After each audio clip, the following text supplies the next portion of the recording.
Well, good morning all. Our daily checks are done.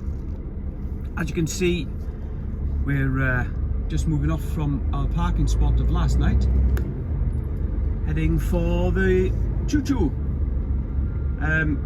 It's currently saying there's massive delays, so we're just going to go down and unfortunately sit in them, try and get across. My colleague from work didn't get across there until 7 AM this morning, and he said that Civep is absolutely rammed with trucks, so we're going to get delays that side as well. Anyway, sit with us and we'll show you what's going on. Here we are, just pulling into the tunnel. These are the holding lanes before you get up to the check-in desks. So obviously people run out of time and parked at the side of the road there. Nothing they could do. So yeah, there's obviously still a queue, but we're in it.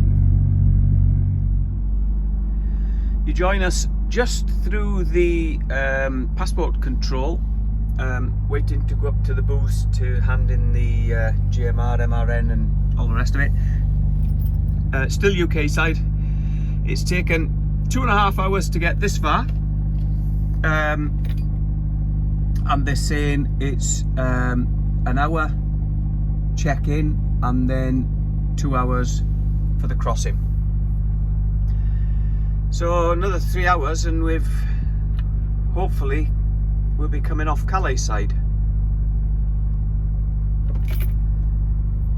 Oh well. Well, probably for the first, well, no, not the first time, but maybe only 3 or 4 times, I didn't get pulled into the scanner and got up into the lanes here. So it's breakfast time. It's actually about 11:45, so it could be called lunch, but anyway, it's a mix of both. And now we've just got to wait for the next train.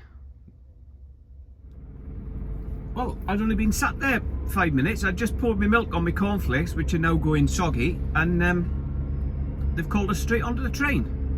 So, result in one way. Well, yeah, definitely a result. Let's get on the train and get gone.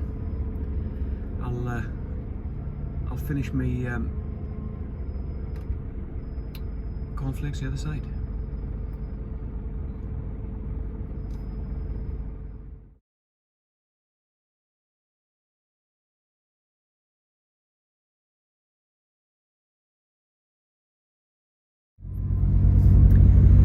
Right, that's us off the train in Calais. Lovely sunny day over here. It looks to have been raining, all the ground's wet. Decent time, it's 1:15 UK. So about an hour from getting into the lanes to getting on to getting through. So yeah, it's good run that. 2:15 in France, obviously. So we've now got to go into customs, Civep rather, which is the vets sort of area, and they'll do their inspections. Hopefully they'll just want to check the seal and let me get away, which should take 10 minutes, but will probably take I don't know, anything from an hour to 3, and then run the hour up to my delivery point that I should have been at last night.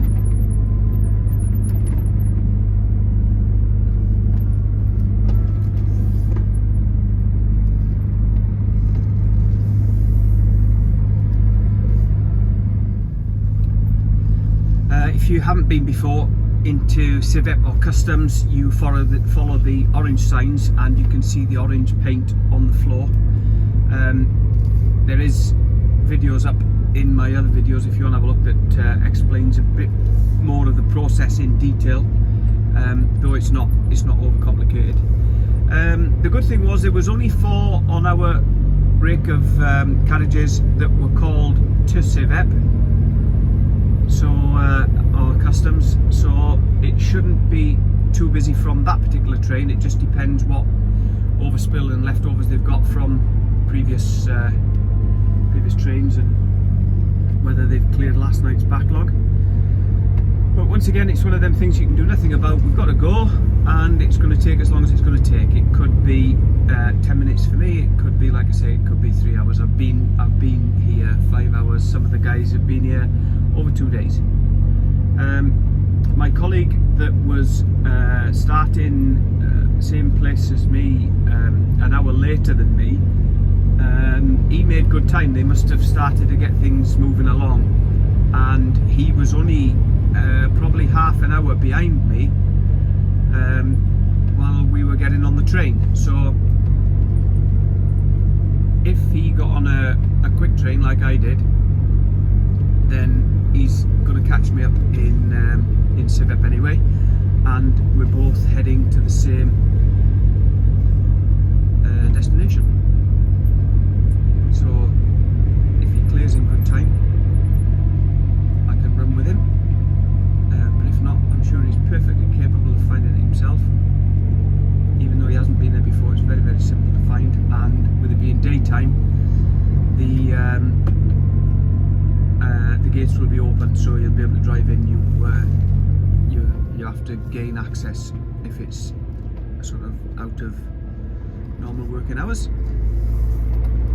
Anyway, as I say, we're going to pull up here in Civep, park in a spot and take our paperwork in, and hopefully get done really quickly. Well, I've got my little ticket with my reference number on. Make my way back to the truck, and they'll call me when they want to put me on the bay. If you check out my other video, it'll show you exactly what goes on. And just gotta wait then for them to call me and do whatever checks they want to do. So I'm going to go back and finish my sort of very soggy cornflakes that have been sat in milk for about an hour. Anyway, never mind. At least with this side of the water, and just waiting to get sorted. So as you can see from the fading light, we've been here about 4 hours now. I've been on a bay, they've checked my seals, and I'm just waiting for them to call me and say you're good to go. Luckily, unlike my colleague, they haven't taken anything off. He, on the other hand, has had a full strip out. So he's a bit disappointed, quite rightly I think, after yesterday's debacle. You would think that they'd use a bit of common sense and show a bit of compassion and just sort of check the seals, and if the seals are intact and good as they should be, then wave people through. But no, they want to open him up and have a look, so that's what he's doing.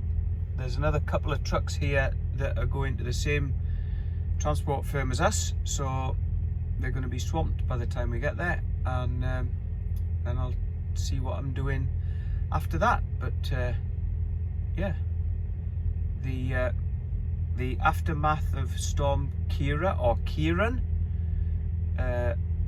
lives on.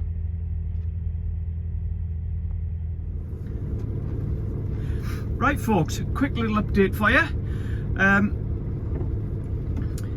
It's 7:30 at night, so I've been here about 5 hours I think, and we've just got paperwork back, so we're heading off. It's become cold as well now. So thanks for joining us on this trip. You won't see a great deal now, we're just out onto the motorway and heading up towards Belgium.